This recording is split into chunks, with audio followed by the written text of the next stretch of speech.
Hello and welcome to Iain Dale All Talk. This is both a podcast and a YouTube video. If you want to watch it, you can do so on the LBC YouTube channel. Well, today I have got somebody star of stage, screen, Parliament and the law. It is Jerry Hayes. Jerry, welcome. Thank you very much. Now, you were an MP for probably longer than you thought you were going to be. I didn't expect to get elected in the first place, and I joined the Conservative Party for one reason, and one reason only, and that was sex. Well, that's a good way to start. Well, it was. I mean, not a member of Parliament for sex, obviously, no. But, you know, I was a young man who left a public school. I wanted to meet girls. And so where do you meet them? Young Conservatives. And then one day someone said, do you want to be an MP? I said, oh, don't be ridiculous. Do you really want to be there? I says, don't, please, there's a place called Harlow. You can't possibly win. Will you do it? I says, no. Look, we can't get anyone else. I said, OK, fair enough. And this was for the 1983 election, 1983 wasn't it? election. I was selected in 81. Were you? So you had 2 years. And did you? When did you first realise that winning was a possibility? On the night. Really? Well, you know, you've stood for Parliament. You know that things are either going really well or really badly when you ring someone up or bang on the door and say, oh, by the way, Mr. Hayes, thank you for your vote. Have you voted yet? And they say, you know you're dead. But people were saying, yeah, I'm going to vote for you. And I thought, really? And I said to my wife, Alison, on the way in the car, I said, do you know, I might just win this. She said, so stupid. And I won with just over 3,000. Very strange experience. And I think I just turned 30 as well. And obviously that shook up your whole life. Well, were you doing law? I was called in 97. I was, 77. I've been doing barristering for 43 years now, which is an awfully long time. You're looking well on it. I don't know about that. I've got to lose some COVID weight, you know. So please. Yeah, but you actually, I mean, in all seriousness, you haven't really changed hardly at all since I first met you in the 1980s. Really? I mean, no. I have. Well, you used to have beautiful hair. I know, but in appearance, you haven't changed at all. Yeah. You're instantly recognisable. Yeah, it's amazing, actually. It is amazing. I still get recognised for doing the James Whale show. But... Well, that was something, wasn't it? Yeah, well, that made me employable after I lost my seat. Yeah. Because you've always been a bit of a media tart, haven't you? I've been a total media tart. Says me. Yeah, but it's just, but when I went into politics, the first thing I did, I thought, what should I do as a candidate? I'll ring up the press. Oh, do you fancy a beer? And have a little chat about things. There was someone who's, he's vaguely human. So I got lots of publicity. And then when I got in, I found the most interesting people have always been journalists. They always have been. And they've always been my mates. And I'm always honest with them.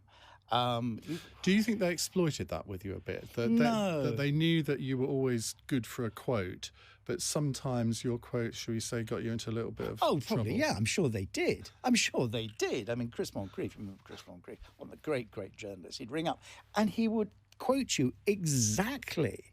And he was a very, very decent man, the sort of decency you don't often see in journalism. Do you remember old Denzil Davis? I do. Denzil Davis was Shadow Secretary of State for Defence. Liked to drink. Liked a lot of drink. And one day he rang up Chris and said, and he was pissed, look, I'm resigning from the Shadow Cabinet because Kinnock has got it completely wrong on nuclear defence. I'm not taking it anymore. What did Chris do? He said, do you know, ring me tomorrow morning, and if you feel the same way when you're sober, I'll use it. You see, that was a decent human being thing to do. Yeah. Whereas nowadays, if a journalist did that, they would be accused of being in collusion with the politicians. Yeah, I think that's right. But no, I do. I'd said some pretty bloody stupid things when I look back. But I mean, so has everybody else. But when you got into Parliament, I mean, the 83 intake was massive. Margaret Thatcher had a majority of 144. You had thrusters like Edwina Currie, forgive the expression. She was on the podcast the previous week. And Michael Howard. They were the ones that everybody said, oh, they're going to be ministers first. Were you conscious of thinking, well, actually, I'd quite like to be a minister? Or did you think, well, I'm not willing to climb the greasy pole in the way that they will have to and just obey orders all the time? Oh, I was as ambitious as everybody else. And I, like all politicians, was a master of self-delusion. Do you know, for the first 3 months, I thought I could actually be Prime Minister. How stupid is that? I would have liked to be a minister. But on the other hand, I thought, I'm not going to be here for very long. As you said earlier, did you expect 14 years? No, of course I didn't. But I thought, I represent a whole load of people who were pretty deprived. They'd never seen a Tory MP in their lives, let alone voted for one. And they had a very hard left Labour MP, didn't they? Stan Newins. Yeah, Stan died recently. He did. He was a lovely guy. He was one of the first politicians I ever met. I went on a Essex County Council residential political weekend. I bet that was a laugh. This was at Thaxted, some sort of country house thing. God. And there's all sixth formers from all around Essex, and we had various politicians come and speak to us, and he was one of them. Good God. But he was a nice, decent fellow. I remember my sort of surprise speech, and I just said, Stan, you're a good guy, you've been a good constituents MP, you haven't let Harlow down, Labour's let you down. And we became friends. He stood at GAN. Then he went to Europe, had lots and lots of money coming in, but he didn't really know what to do with it. I think he gave most of it away.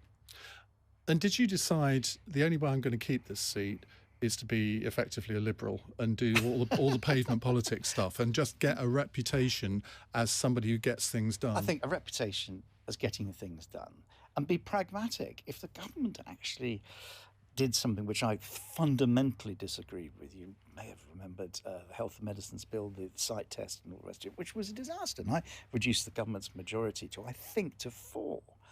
Which didn't go down very well at all.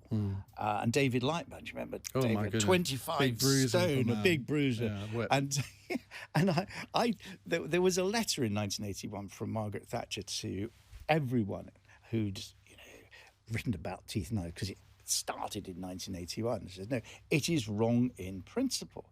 So I just read out. It was a standard line from all members of the cabinet, every single one of them. I said, finally, there's some woman who's written it. So, oh, good heavens, it's number 10. It's Margaret Thatcher. He comes outside and says, you killed a lot of them. You're never going on a foreign trip again. You're dead. You're going to be deselected. I just said, oh, off. So he thumped me in the chest, and I kicked him in the balls. It was that's how it was done. Do you think that sort of thing happens now? I doubt it, because it'd all go crying to the whips. There was don't forget, in 1983, there were a lot of people who'd been in the war. There were a lot of trade unionists who'd actually sorted things out by taking the coat off and having a fight. And then they'd have a drink afterwards. And there was a lot of drinking in those days. There was I can't remember, the Wednesday Club, and everyone had a tie. I wasn't a member of it, but I sort of guessed every now and again, you had to get by 11 o'clock in the morning. And this was MPs, former ministers, senior civil servants. Can you imagine it now? No, there'd be horror. So where did you come from? What was your background? Where did you grow up? Background, Epping. I've always been Essex. My dad was in the Merchant Navy. He lost 3 ships during the war. He was on the convoys, the Atlantic convoys, with ammunition on board. My mother came from actually quite a poor family, in fact, a very poor family. And she got a divorce in 1905 from her husband, who used to beat her up, who was a world heavyweight boxing champion. And she was a working class woman. And she went to the police, said, look, she's beat me up, he's broken my nose again. And what did they say? Oh, it's part of married life. And in the end, she said, I'm not having any more of it. And she, to keep her family together, she had 7 kids. She used to scrub the floors of an orphanage. I go to that orphanage now because it's Snaresbrook Crown Court. I go there as a barrister. I think my grandmother kept her family together. Amazing. Yeah. She ended up in a mental hospital with dementia. And in the next bed to her with dementia was her former husband, who beat her up. No. And they didn't know each other. No. Yeah. Amazing story. Could that make a good TV drama? It would actually. I would have believed it. Oh, my goodness. It was very sad. And do you have a happy childhood? Yeah, I did, actually. I was the only one. My mother and father were fairly sort of eccentric, I suppose. But my dad was definitely very eccentric. I can remember the stories, because he was in the Navy and he'd go out and get contracts. He had an engineering company, and his idea of getting contracts was getting in the pub with people and get a contract. And they used to have competitions, and one of the things was that he would, in the days with fly buttons, undo his fly buttons with a knife and fork and put his willy on the bar, and the first one who could do that would buy a pint. And I remember telling my boy, who was 7 years old, and he went up to my dad and says, "Oh, Grandpa, Daddy says you can get your willy out with a knife and fork." That did not go down well. I thought you were going to say he then did it again. No. And, you know, I can remember years ago he bought a massive second-hand Rolls Royce, because it was all status in those days. And he was off to Southend Airport to go to a champagne... London Southend Airport. Oh, is it London? As it is now. But it was pretty crappy in those days.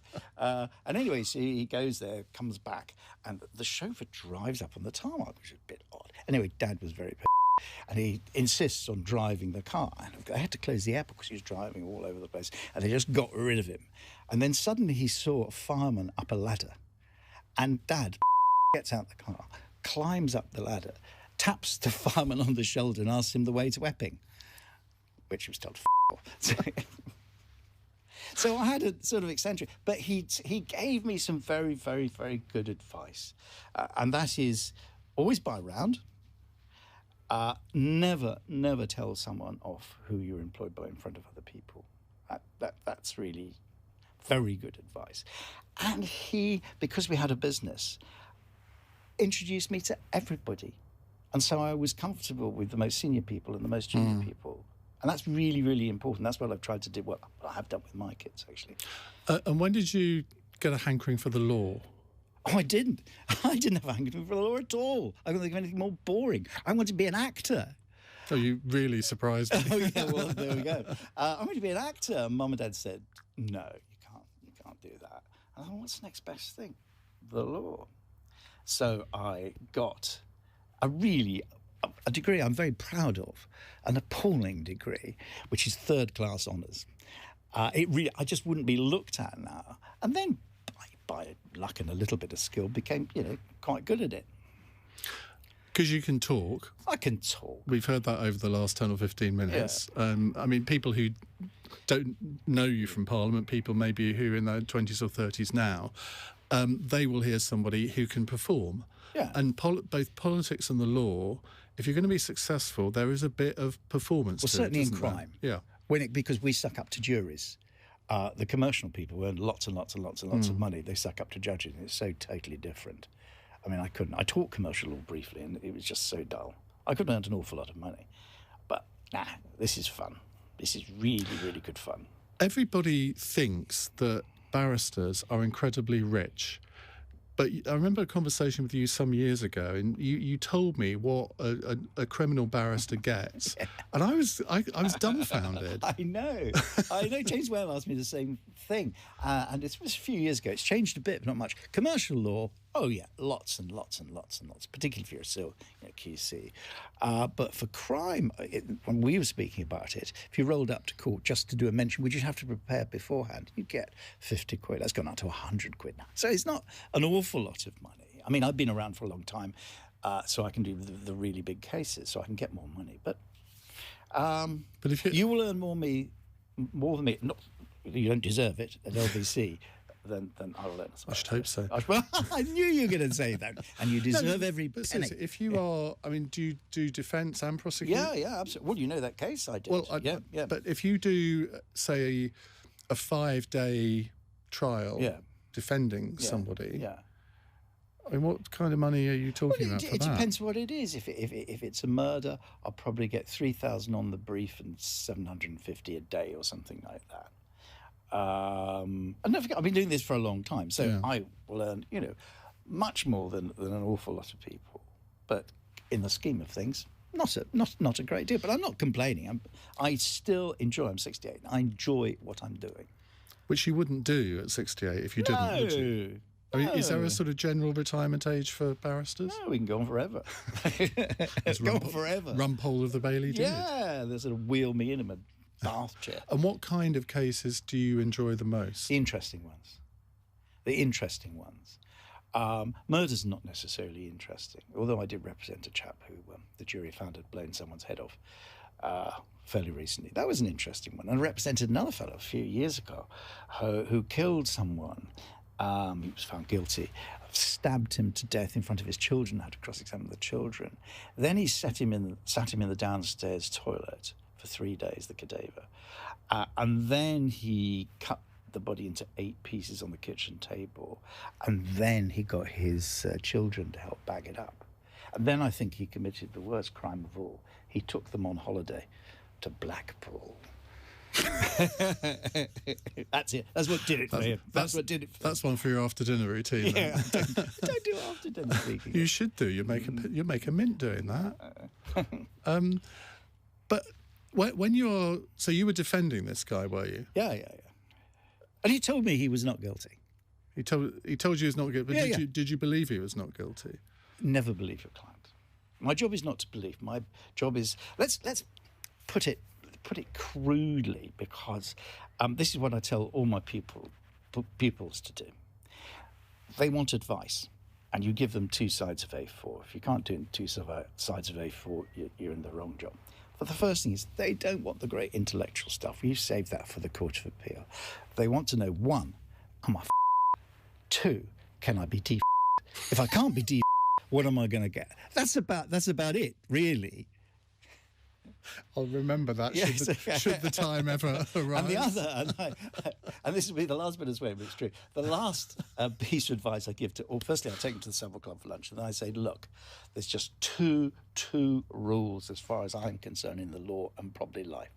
And there's 2 things I want you to do for me. And they say, what's that? I said, firstly, have fun. And 2, don't be a And that's it. That is, isn't it? That really is life. But how do you get these cases? I mean, who are they? I know nothing about how these things work. But do they think, right, this will be a good one for Jerry Hayes, or that'll be a good one for X, Y, or Z? Don't put me on a tax fraud. Yeah. There's, don't put me not a details man. Well, I am a details man. Actually, I'm obsessively a details man. The thing is, you've got to make it look easy, haven't you? And you're all about communicating with the jury. I remember I was defending a guy a few years ago. It was a big drugs case, massive drugs importation. And there was all colour coding, which prosecution got horribly wrong. So I went into a toy shop and I got some juggling balls of that colour. And I said, members of the jury, watch this very carefully. Watch this carefully. I threw them, I can't juggle, threw them up in the air. And they all landed there. There you are, members of the jury, that's it. Prosecution case, total balls. He was convicted. And how does the judge react to it? I suppose you have to depends who the judge is, doesn't it? It depends on the judge. So you could have done that in front of one judge, but not another? I think, now I'm going to come unstuck by saying this, but because I've been doing it for such a very, very long time, they give me they give me a bit of space. And you operate in East Anglia? Oh, everywhere. Oh, everywhere. Yeah, I've only just started doing East Anglia because why go down to the Bailey when it costs me double the amount where I can go up to Kings Lynn? I was in Kings Lynn, Norwich, Chelmsford. I don't mind doing London, but why? My last few years, my last 10 or so years, I want to enjoy myself. Do you like doing cases that get a lot of media coverage? And do you find yourself playing up to that a little bit?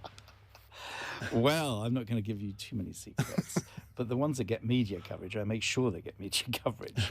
It's not suddenly, there's Jerry Hayes. It's because I rang up a mate and said, this is something you should have a look at.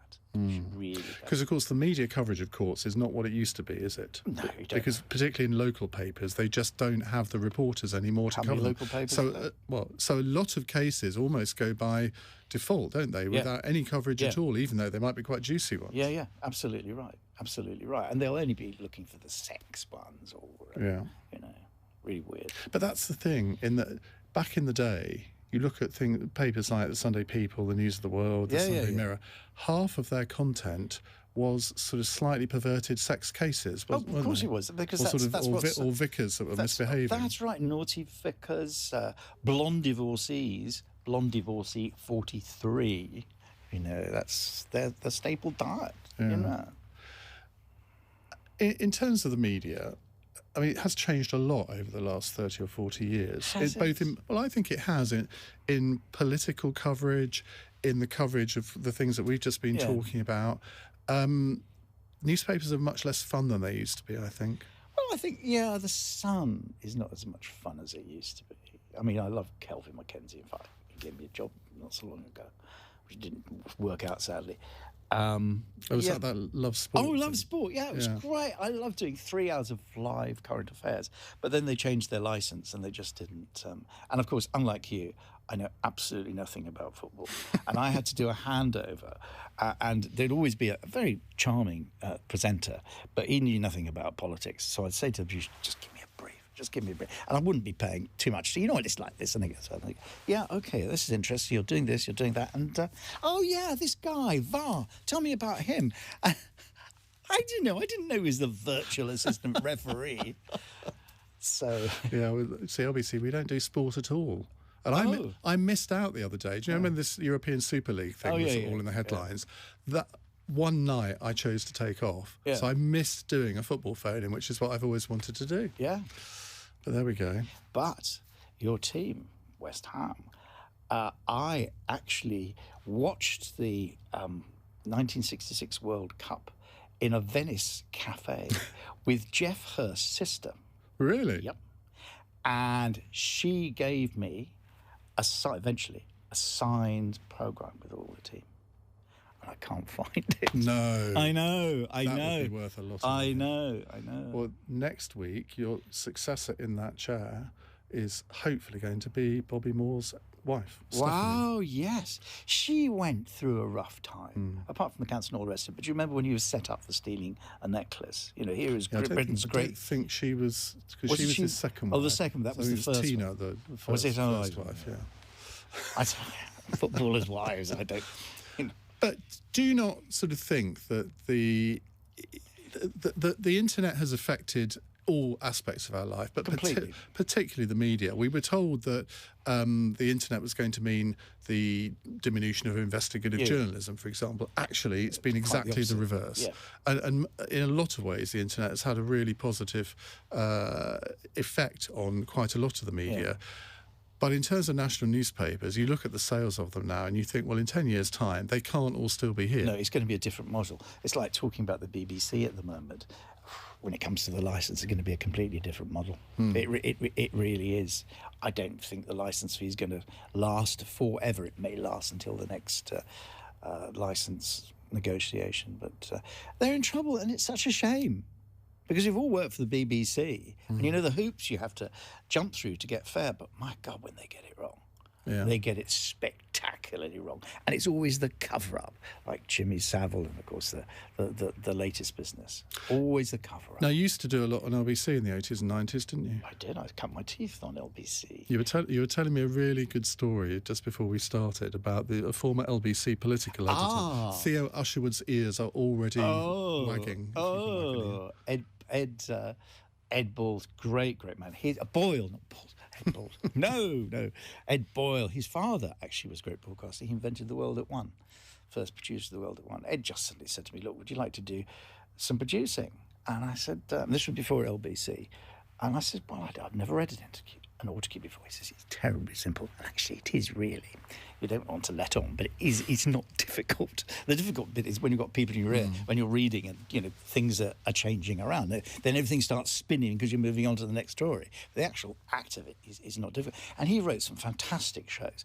But, of course, Ed, and just wave if he's watching this, used to set fire to my hair at various parties and things like that. Great man. One of the pioneers of LBC. So who else were you working with? Oh, wow, gosh. There we are. Pete Murray. That was when it was in Gough Square. Yeah. And Pete used to say, right, I'm going for a pee now. It's okay, fair enough. And he used to take his teeth out and put them on the thing. And he was all one of these old clocks. James O'Brien does that? Oh, does he really? No, get away. Ooh. But, and the clock used to be ticking. And literally 3 seconds, before you went back on air, he put his teeth in and just carry on. So all sorts of... I can't remember this. Oh, Michael Parkinson used to do a programme with Michael Parkinson. Me, Charlie Kennedy... and who was it? Ken Livingstone. It was was great. And we used to go out and get thoroughly drunk once a year with him. Simon Bates, he was great. Great fun. And do I remember rightly, you used to do a programme with Steve Pound? We did something or other together. That was when I became a journalist. That was because Steve, good man, very good man. Good media. No, I did him on this podcast a few weeks ago. You got all the media. One of the more popular ones. That I've done. But a lovely guy, and a good constituency MP. I think I'm sure we did a few bits and pieces. I was, in some ways, I was quite surprised that you didn't, when you lost your seat in '97, that you didn't go into the media full time. Because going into the media full time is a mug's game.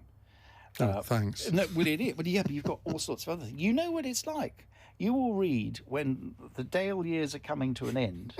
It will be the height of your ratings, the height of your popularity, and then you'll just read about it in a diary, and then you'll ring up your, the big cheese at Global. Oh, no, nothing said.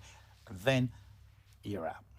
And I've got a steady job and a steady income. I love doing stuff like this. I'd love to have my own radio show. But I'm not going to give up the bar for it because I've been let down so many times. There's a special place in hell for media executives because they're lying little toads. He doesn't mean you, James. I don't mean you. Certainly not. But no, they really are because they're gutless. If people, I was meant to be doing a breakfast show with something or other, and I won't mention the channel, I said, look, just tell me. I don't mind if I haven't got it, but don't keep me hanging around. And then it's announced someone else gets the job. Does anyone ring up and say, I just think that's bad? It is a cutthroat industry in that way, but isn't everything... surely the law is a bit like that too. No, but we were talking about various people who've got 3-year contracts. That is unusual in the media. It really... If you're Graham Norton, yes. If you're a big star, yes.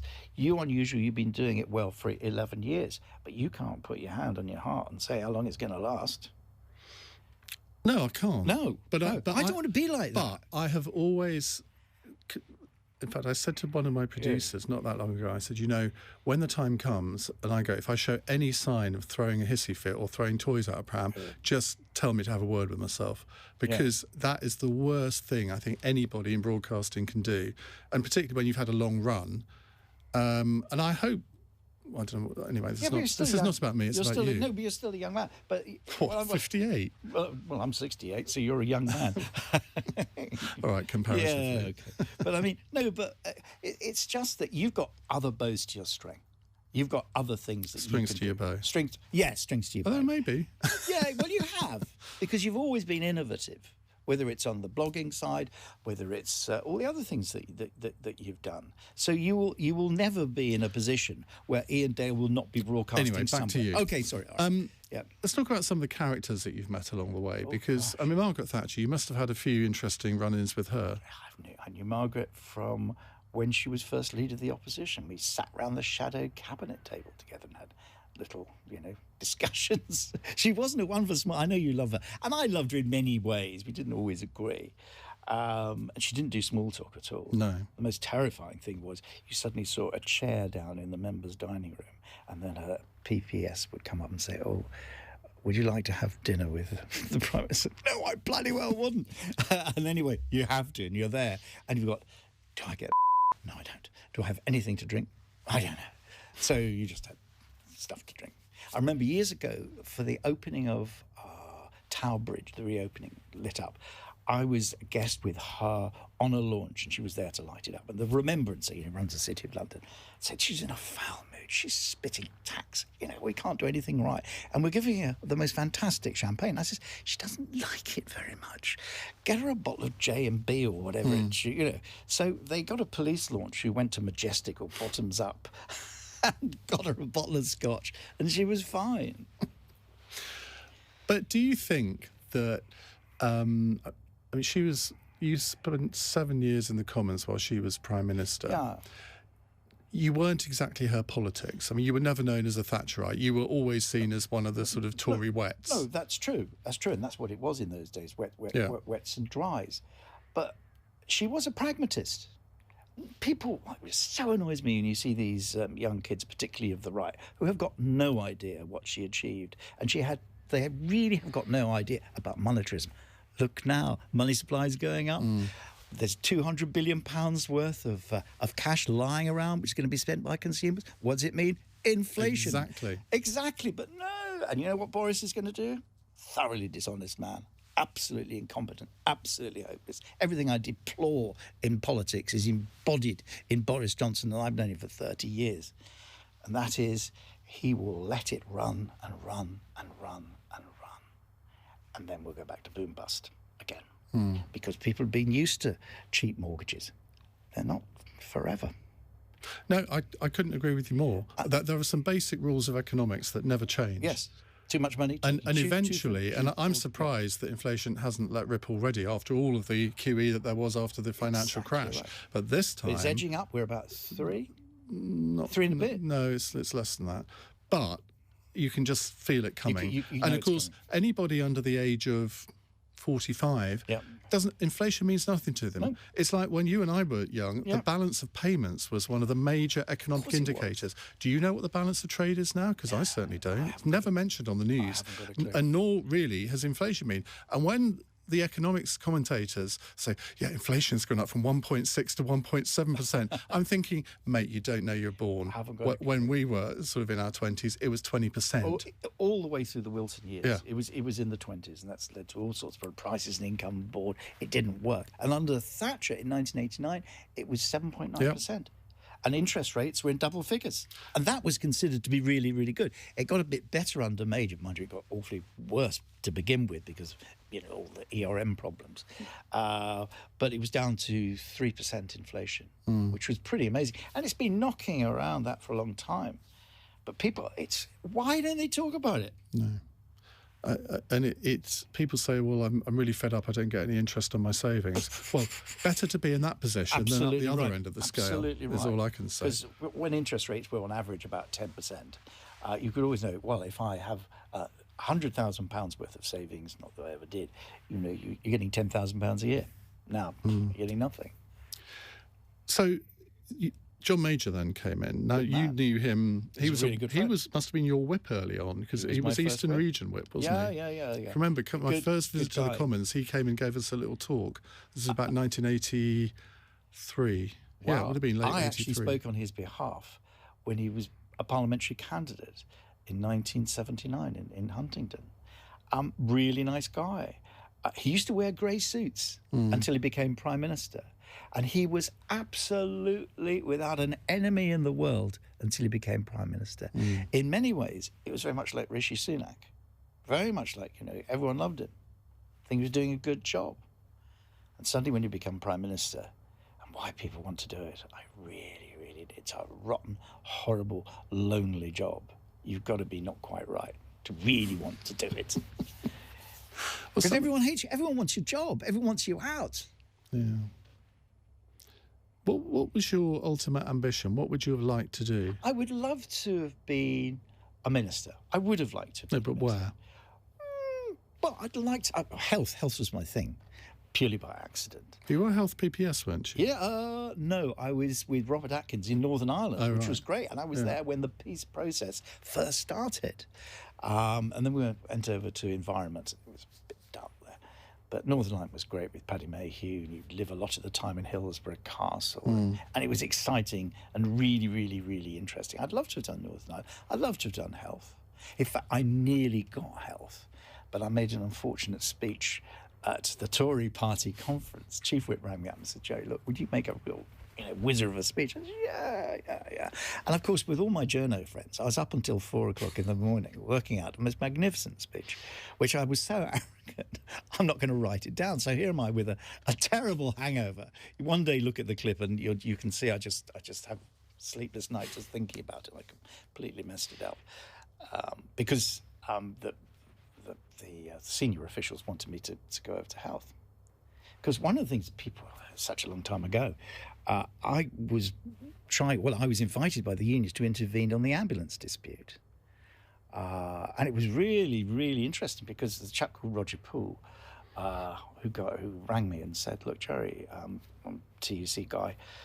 I run the ambulances and I run all of healthcare. Actually, we haven't met the Secretary of State yet." I said, "What?" He said, "Can you?" So I was doing the best I possibly could to bring the sides together to get some sort of compromise and some agreement. And eventually it happened with Ken Clarke. Yeah, because when he was health secretary, he was remarkably unpopular, wasn't he? Because he was seen as very, very hard line, and we all see him now as this very moderate, avuncular figure. He's always been hard line. It's a great mythology. Because he's a jovial, nice chap, don't think he's a pushover. He was a hardline chancellor. He was a hardline Home Secretary.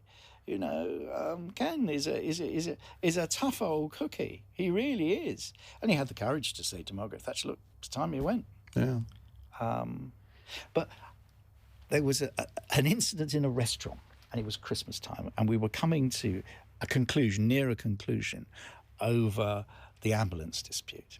So I was speaking to the unions on one side, someone in Number 10 on the other, and someone in the chairman of the party's office. I think it may have been Ken Baker in those days. I can't remember. But I was at a Christmas party with an band in the toilets because there was so much noise, with two people having very loud sex. And here we were in the middle of the ambulance. You weren't one of them. Oh, no, of course I wasn't. No, I'm going with some Tracy from accountant with Darren from, I don't know. It's one of the... So you've got an band, drunken people, and people having sex. But we got through it in the end. Now, you always got on well with opposition MPs as well. Was it? Yeah, of course. But there are some politicians who just can't bring themselves to think that they could possibly be friends with someone from another political... Well, exactly. One of the rudest men I've ever met. A thoroughly nasty piece of work. And I never forget... Well, no, I have never forgiven him. At the time when John Wakeham, he'd lost his wife, he was horribly crippled, and in the middle of a debate, he was Chief Whip at the time, he came into the House of Commons on crutches. Not a show, but just coming in for the first time. Everyone stood up and clapped, except for Dennis Skinner, who sat down. And I thought, this is not what this place is all about. It really wasn't. No, I had a little encounter with him once. His memoirs had just come out. I think Kevin Maguire had ghosted them. And I encountered him in the corridor at the Labour Party conference. And I said, "Dennis, do you want to come on my show and we'll plug your book?" Which I was genuinely... wanted to help him sell his book. "No, don't appear with evil Tories." Yeah, and he probably meant it. That's the awful I know. And he meant it. Yeah. But lots, Eric Heffer. I used to love Eric Heffer. I remember we were sitting in Annie's bar one day, and the question of oral sex came up. And he said, "This is true." He said, "Well, Jerry, what's that?" And I explained. He says, "Dear, oh dear, oh dear. I was in the war. They never told me about that. I'd never asked Doris to do that." He was delightfully naive. Now I know why he always got on well with Margaret Thatcher. But I remember from my time working in the Commons in the 1980s, it was such... Patrick Thompson? Yeah. Is he still alive? He's a good man. I'm going to be interviewing him for this in a few weeks. We'll send him my best In fact, I told him I was coming to see you, and he said the same. Thoroughly decent man. Exactly. And somebody who actually went into politics for the right reasons. Yes, absolutely. And he wasn't sort of there... It wasn't sort of... I mean, party... Yes, he was a bit of a loyalist in many ways, but... pushed to the limit, he would rebel, and he did. Yes. Where was I going with this now? I'm trying to remember what I was going to ask you. We were talking about people like Eric Heffer, cross-party support, cross-party relationships. Yeah, and I still can't remember where I was going with it. But, oh, no, I know. The kind of people that go into politics nowadays, I think, are quite different to those days. And that has reflected also in the way that people think of Parliament as an institution and the way that people behave. Now, obviously, there's still all those sort of rumbunciousness of Prime Minister's questions. But I don't get the same feeling of slight awe when I go into the building now. Now, maybe that's just my age rather than anything else. I entirely agree. And I can remember sort of finishing work at 10 o'clock at night sometimes and just wandering over to the chamber and just sitting in there for an hour. You wouldn't bother doing that now. No, you wouldn't. And when on the Annunciator you saw Michael Foot, not when he was, a ministerial, shadow ministerial leader of the opposition, you go and hear him speak. Well, there was Michael Foot, Enoch Powell, Powell. David Owen. People Yes. would always listen to Yes. him. And there was just something slightly magical about it. And Dennis Healy when he was on form, Nigel Lawson when he was on form. Really, really. Heseltine, when you used to see Heseltine head to head, and they'd all been drinking. That was the great thing. It's the 10 o'clock vote. Everyone was at it, everyone was shouting and screaming and all this sort of stuff going on. The drama was there. It really was the cockpit of the nation. Wonderful, wonderful. You just don't see it anymore. Did you ever suffer from imposter syndrome? How do you mean? Well, I mean, boy from Essex, not particularly sort of remarkable background. I mean, I often thought, what am I doing in a place like this? Even when I was just working as a researcher. No, I'm sorry. No, well, it's interesting because different people, even some really self-confident people, suffer from it. Well, you see, I was never self-confident as a kid. I was painfully shy. In fact, my father, when I was 17, had to ring up the chairman of the Young Conservatives to ask if I could be a member, because I just didn't have the courage to do it. And I teach all my pupils, because I was so shy, what I did, I said, right, I'm in a play now. I'm a barrister. People expect to see a barrister behave in that way. And it was the same with politics. You know, I was terribly shy when I went into believe it or not, when I went into the House of Commons. And I was overawed to begin with. But then people were just so friendly. By and large, you get the usual run of shit. But really, most people were very, very friendly indeed. Merlin Rees, absolutely wonderful, kind fellow. Lots of people. Harold Wilson, of course. Everyone had been fed up with listening to Harold Wilson's stories, you know. Everyone was fed up with listening to Harold Macmillan's stories. I just sit down and I listen. And I was thinking, gosh, what am I doing? I'm an Essex lad, you know. I'm just 30 years old and I'm sitting with these people who a lot of them are just ignoring and hearing the most wonderful stories. And I got very friendly. Do you remember Lord Bruce of Donington? He was Nye Bevan's PPS. I mean, you know, look at the history there. And I used to go for a pint with him in Annie's bar and he'd be smoking his pipe. He ended up as a very right-wing Thatcherite, actually. And he said, it was something I used in the book. I said, look, you must look around now and you must see politicians which just really, compared to the people knew you. He knew Churchill, Lloyd George, all these sort of great, great people. He says, no, what you've got to understand about politics, Jerry, he says, most have got feet of clay, the rest are wankers. And I thought, he's so right. He's just so right. Who do you rate now? Rishi Sunak. I've just, a Bite Back book, which he used to run, I've just reviewed that for the House of Commons magazine, or former members magazine. He's got the works. He's a genuine guy. And I hasn't been published yet, but my payoff line is the difference between what Boris Johnson wanted to do when he was a child, which was king of the world, and what Rishi Sunak wanted to do as a child. He wanted to be a Jedi Knight. Because hasn't he got a lightsaber in his office? A lightsaber. But he's obsessed with Star Wars. Yeah. He's obsessed. He's See, obsessed that doesn't with really impress me because I've never got Star Wars. What? No, I've never seen What? I remember going to see the first one in about 1978 and thinking, I don't really understand what's going on here, and I've never watched it since. I can get you committed. No, I don't. That is... just don't Oh, like no, it. that's wrong. And you're going to tell me now you don't like Doctor Who? I liked it back in the day. Oh, back in the day, but the present No, series is not very good. no. What's her name? No. I don't know. And what do you make of Keir Starmer? You must have views on him. Well, I do, actually. I think you could have Mother Teresa or the Princess of Wales, running the Labour Party, and it wouldn't make any difference because, one, he's got the legacy of Corbyn, and it's going to take a long time to get away from. And you've got us effectively in a wartime situation. If you're seen to make political points, they won't like you. I mean, I don't know how long Boris's honeymoon's going to last. It won't last forever. It's going to be here for a little while, as long as the vaccinations are rolling out, not too many people are dying, and people can go to the pub. I know it's cynical, but I think that's basically what it is. The Red Wall, bit of a myth there. Red Wall happened in 1983. Batley and Spen, that was won in 1983. Dewsbury was won in 83. A lot of those seats. But you don't have them forever. And if you ignore your core vote, if you start concrete over the home counties, you're in trouble. You can't take the electorate for granted. So do you think Starmer could win?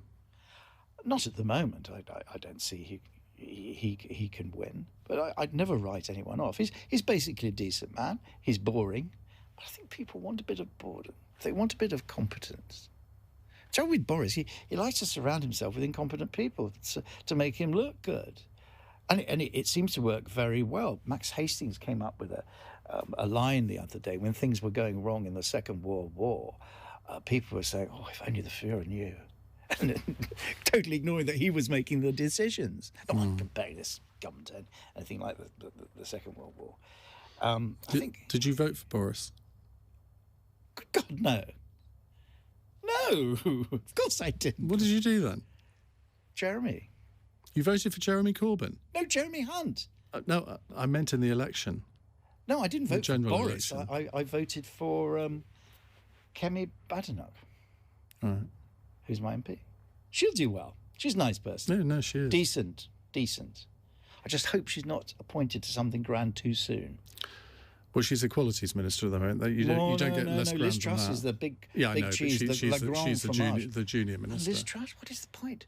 Liz Truss is like lettuce, one of God's great mistakes. What is the point of Liz Truss? She's more popular than Rishi Sunak in Conservative Home. Yeah, that. But I mean, really?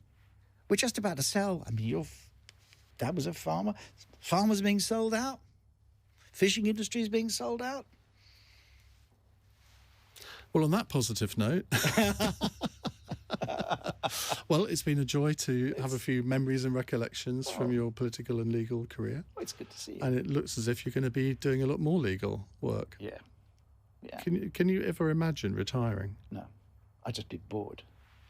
And I'd end up at the Savile Club, which I'm going back to now, and drink too much, which I'm going to do in a minute. The only time I've been to the Savile Club was with you. When was that? Many, many years ago. Wow. Or maybe it wasn't with you, but you were there. It was with me. I've been there, yeah. I'd definitely been there once. But I can't. If it wasn't you, I can't remember who it was with. We'll do it again, but you do a 7 o'clock show. But you don't drink anymore, do you? I never really have, no. No, very wise. I'm a clean living lad. You don't drink. And I don't do drugs, but anyway, that's all we've got time for. Jerry Hayes, thank you very much indeed. Join us again next week for another edition of Iain Dale All Talk.